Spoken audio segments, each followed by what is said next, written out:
assuming that you've searched and clicked on this video, there's a substantial chance that you have heard and are very much bewitched by the gritty and visceral nature of Blood Meridian.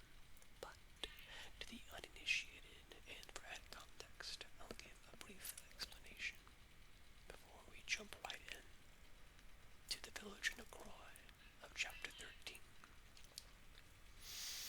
Blood Meridian is a novel written by Greg McCarthy, an author whose authoring have seen to the book called The Road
authorities encountered the judge there and cut at him with his knife.